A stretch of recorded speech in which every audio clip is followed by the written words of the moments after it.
My fiancé announced, "We're postponing the wedding until you agree to have my name on everything you own."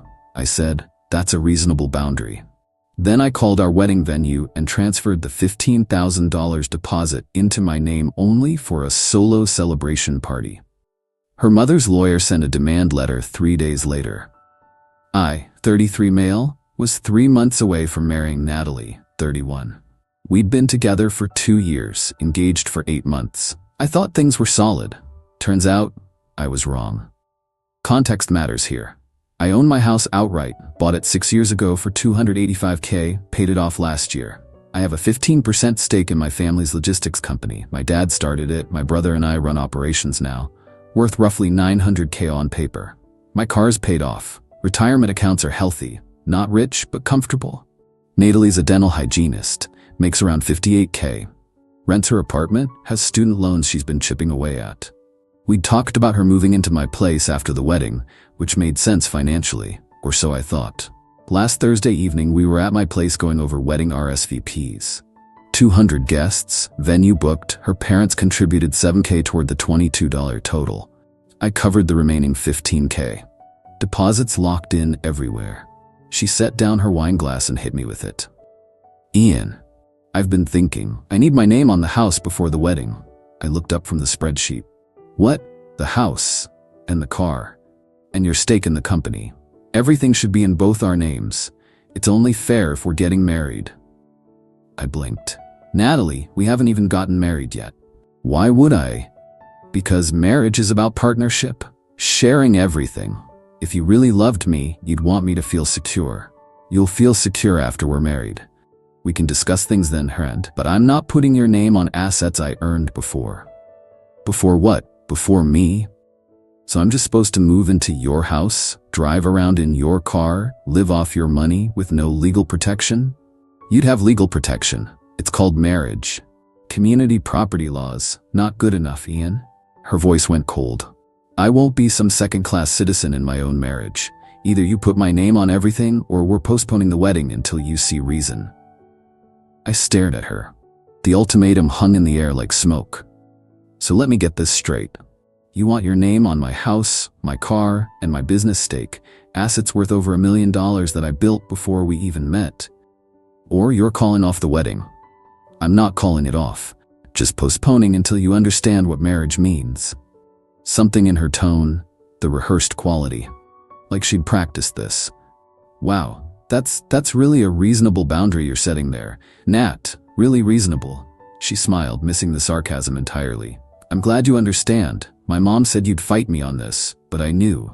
"Your mom?" "Yeah, we've been discussing it. She thinks I should protect myself. Her divorce from my dad was messy because she had nothing in her name. She doesn't want that for me." Oh. This wasn't Natalie's idea. This was Diane's. "Right, well, since we're postponing the wedding, I should probably handle some logistics." "Thank you, baby. I knew you'd see reason once you thought about it." She kissed my cheek and went back to her wine like she'd just asked me to pick up milk. I excused myself to my office. Made 3 calls. First, my lawyer buddy Kevin explained the situation. He laughed, then stopped laughing when he realized I was serious. "Dude, do not put her name on anything. That's insane. If you break up, she owns half your stuff without ever being married? Hard pass." Second, my brother at the company. "Heads up, Natalie's asking for her name on my stake. Obviously not happening, but wanted you aware in case she tries anything." Third, the wedding venue. "Hi, this is Ian Whitmore. I have a reservation for October 12th. Yeah, the Whitmore Keller wedding. So there's been a change. The bride wants to postpone indefinitely. I'd like to transfer the reservation and the $15,000 deposit currently held under both names to my name only. For let's call it a solo celebration party. Same date, same package. Can we do that?" Long pause from the event coordinator. "Mr. Whitmore, typically our policy." I paid the entire deposit. I can provide proof of payment. The bride has just indicated she's postponing our wedding indefinitely. I'd still like to use the venue and services I paid for. More silence, typing sounds. "Let me speak with my manager. Can I call you back?" "Sure." 20 minutes later, they called back. Manager confirmed. Since I paid the deposit in full, and the reservation was technically under both names but paid by me, they could transfer it to my name exclusively. The $15 stays with the venue, applied to my event. I'd need to sign new paperwork. Perfect. I'll be there tomorrow to sign. Friday morning, I drove to the venue, signed everything, got copies. The reservation was now exclusively mine for a private celebration event on October 12th. Friday afternoon, I sent Natalie a text. You said we're postponing the wedding until I meet your terms. I respect your boundary. I've moved the venue reservation to my name only since I paid for it. You're welcome to make new plans when you're ready. Also, I think we should take a break while you figure out what you want. Don't contact me unless it's to pick up your stuff from my place. She called immediately. 16 times, I declined all of them. Saturday morning, her mom Diane showed up at my door. Ian, we need to talk about this nonsense. Good morning, Diane. Don't good morning me. You canceled my daughter's wedding? I didn't cancel anything, she postponed it indefinitely. I just rearranged my finances accordingly. You stole the venue deposit. I paid for the venue deposit. I redirected my own money for an event in my name. That's not theft. You're punishing her for having boundaries. No, I'm respecting her boundaries. She said she won't marry me until I put her name on everything I own. That's not happening. So there's no wedding. Pretty simple. Diane's face went purple. You selfish, controlling. Diane, you need to leave. Now. She stomped back to her car. As she drove off, she screamed out the window. You'll be hearing from our lawyer. Qley. Update 1. 4 days later. Got the demand letter Tuesday morning. Certified mail. From Hastings & Associates, attorneys at law. The letter was incredible. 3 pages of legal word salad demanding 1. Immediate return of the $15,000 venue deposit to the engaged couple. 50-50 split. 2. $7,000 reimbursement to Natalie's parents for their contribution to a wedding that will not occur due to Mr. Whitmore's unilateral decision. 3. Compensation for emotional distress in the amount of $5,000. 4. A formal apology. Total demand, $17,500 plus an apology. I called Kevin. Dude, you gotta see this. Sent him a photo. He called back 2 minutes later, laughing his head off. This is the most garbage demand letter I've ever seen. They have 0 standing. You paid the deposit, she broke off the engagement with her ultimatum. Her parents' contribution was a gift. An emotional distress? Please, I'll draft a response. Kevin's response was beautiful. Mr. Whitmore paid the venue deposit in full using his personal funds. He possesses documentation proving same. Ms. Keller announced an indefinite postponement of the wedding contingent upon Mr. Whitmore transferring ownership of significant premarital assets to her name, a demand he declined. As such, there is no wedding to plan. Mr. Whitmore has chosen to utilize the venue services he purchased. Ms. Keller's parents' financial contribution was a gift, legally irrevocable. Your claim of emotional distress is frivolous. No funds will be remitted. Further baseless demands will be met with a harassment claim. Regards, Kevin Patterson, attorney. Sent it certified mail Wednesday. Then the real game started. Natalie's sister Brooke called Thursday morning. Ian, what is wrong with you? Natalie's devastated. Hi, Brooke. Don't hi Brooke me. You're throwing away 2 years over money. I'm not throwing away anything. Your sister demanded I put her name on assets worth over $1 million before we're even married, or she'd postpone the wedding. I said no. That's it. She just wants to feel secure. You're being unreasonable. Brooke, would you marry someone and immediately put their name on everything you own? Pause. That's different. How? Because you're the man. You're supposed to take care of her. I actually laughed. Taking care of someone doesn't mean handing them ownership of everything you've built. That's not marriage. That's a robbery with a ceremony. You're disgusting. Click. Friday, things escalated. Got a call from my bank. My checking account had an attempted unauthorized access. Someone tried to add themselves as a joint account holder using forged documents. Can you tell me who tried this? I asked the fraud department. I can't disclose details, but the documents showed a signature purporting to be yours, requesting addition of a Natalie Keller to the account. We flagged it as suspicious because the signature didn't match our records and you hadn't contacted us. Holy hell. I did not authorize that. That's fraud. I want to file a police report. We'll freeze any further access attempts and document this. You should definitely file a report. Went straight to the police station. Filed a report for attempted identity fraud. Got a case number. Then I checked my credit. Recent inquiries. Someone had tried to open a joint credit card in both our names. Also flagged as suspicious. Also not me. Called Kevin. She's trying to forge joint accounts. That's identity fraud. Document everything. This actually helps you if they push the legal thing further. Shows her intent to access your finances without permission. Saturday, Natalie showed up. First time I'd seen her since the ultimatum. She looked rough. Good.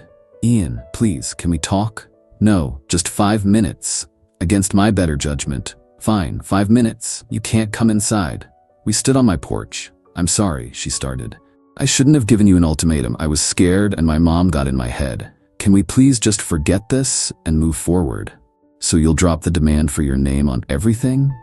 Well, I still think it's fair, but we can discuss it after the wedding. We don't have to do it before. Natalie, someone tried to add you to my bank account using forged documents. Someone tried to open a joint credit card in our names. Was that you? Her face went white. That wasn't, my mom thought. Your mom tried to commit identity fraud using my information? She was just trying to help, to show you how easy it would be to share things. By committing a crime? Are you insane? Don't call me insane. We're getting married. It shouldn't be fraud if we're engaged. Natalie, we're not engaged anymore. The wedding's off. Permanently. You tried to steal from me. I didn't steal anything. It's not stealing if. Get off my property. If you or your mother contact me again, I'm adding her to the police report for identity fraud. Leave. Ian, please, leave. She left sobbing. Didn't care. Update 2. 2 weeks later, the entitlement reached nuclear levels. First, Natalie's dad Frank called. He's usually the reasonable one. Ian, this has gone too far. Let's all sit down and talk this through. Frank, your wife committed identity fraud. Your daughter demanded ownership of my assets as a condition of marriage. There's nothing to discuss. Diane made a mistake. She's apologized. And Natalie, look, she's young. She got scared. Women need security. Women need security? Or con artists need assets? Long pause. That's harsh. Is it? Frank, be honest. Did you know about any of this? The demand, the forged documents? Longer pause. Diane mentioned helping Natalie feel more secure financially. Did she mention how? Did she tell you she was forging bank documents with my signature? Silence. Frank, I like you. You've always been decent to me. But your wife manipulated your daughter into trying to steal from me. And when I said no, she tried to commit fraud. I've filed a police report. If Diane contacts me again, I'm pressing charges. Tell her. Ian, I'm done. I'm sorry this happened. I really am, but I'm done.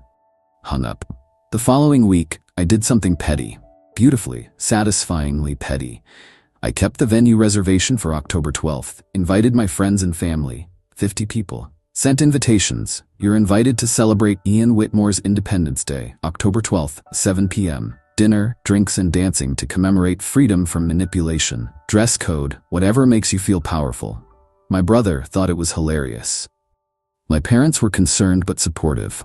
My friends, they showed up with bells on. The venue coordinator called 2 days before. Mr. Whitmore, we've been contacted by a Diane Keller claiming you're using venue services meant for her daughter's wedding. The services I paid for and transferred to my name legally? Yes. She's quite upset, threatened to protest outside the venue during your event. If she shows up and causes a disturbance, call the police. I have a restraining order pending against her for the identity fraud case. Understood. Just wanted to give you a heads up. October 12th arrived. The party was perfect. Open bar, catered dinner, DJ. My best man's speech was about recognizing red flags before you invest in a sinking ship. Everyone laughed. We danced. We celebrated. And yeah, Diane showed up. She stood outside the venue with a homemade sign that read, "This man stole my daughter's wedding." Venue security asked her to leave. She refused. They called the cops. 2 officers arrived. She started screaming about me being a thief, about her daughter's broken heart, about the money she'd contributed. One of my groomsmen recorded the whole thing from inside. The cops asked if she had a legitimate reason to be on private property. She didn't. They asked her to leave. She refused. They arrested her for trespassing and disturbing the peace. From inside the venue, we watched through the windows as she was put in the back of a patrol car, still screaming. My brother raised his glass to dodging bullets. Everyone toasted. Best $15,000 I ever spent. Update 3. Final. It's been 6 weeks since the party. Here's where things landed. The identity fraud case moved forward. Turns out, Diane didn't just try once. Police investigation found she'd attempted to forge documents 3 separate times. The bank account, the credit card, and a third attempt to add Natalie's name to my house title through a fraudulent quitclaim deed that she submitted to the county recorder's office. The county caught it because the signature was noticeably wrong, and they called me to verify. I had no idea until the detective informed me during their investigation. Diane was charged with 3 counts of identity fraud and 1 count of attempted theft by deception. Her lawyer tried to argue she was acting in her daughter's best interests and didn't understand the legal ramifications. Judge wasn't buying it. She pleaded guilty to avoid trial. Got 18 months probation, 200 hours community service, ordered to pay restitution for my legal fees, $3,800, and mandatory counseling. If she violates probation, she does jail time. Frank filed for divorce. Apparently, this wasn't the first time Diane pulled something like this. She'd forged his signature on loan documents years ago without telling him. He'd buried it to keep the family together, but this was his breaking point. He apologized to me privately, said he should have stepped in sooner. Natalie? Complete radio silence after the party. Then, about 3 weeks ago, I got a LinkedIn message from someone I didn't know. Woman named Jennifer, around my age. The message: "You don't know me, but I dated Natalie's ex-boyfriend before you. She told you she'd been single for 6 months before you met, right? She wasn't. She was engaged to Kyle. Same thing happened. She demanded he put her name on his condo and his investment accounts before the wedding. When he refused, she called it off and tried to claim she'd contributed to his assets during their relationship. He had to threaten legal action to get her to back off. I'm sorry this happened to you. Just wanted you to know it's a pattern." I thanked her for the information, forwarded it to Kevin. "Good to know," Kevin said. "If she ever tries anything else, this establishes a pattern of behavior. Save it." As for the $7,000 Natalie's parents contributed, Frank asked for it back through his divorce attorney. Said Diane had used their joint savings without his knowledge, specifically for the wedding contribution, as part of her scheme to entangle Natalie in my finances. Since there was no wedding, he wanted reimbursement. I sent him $7. Not because I legally had to.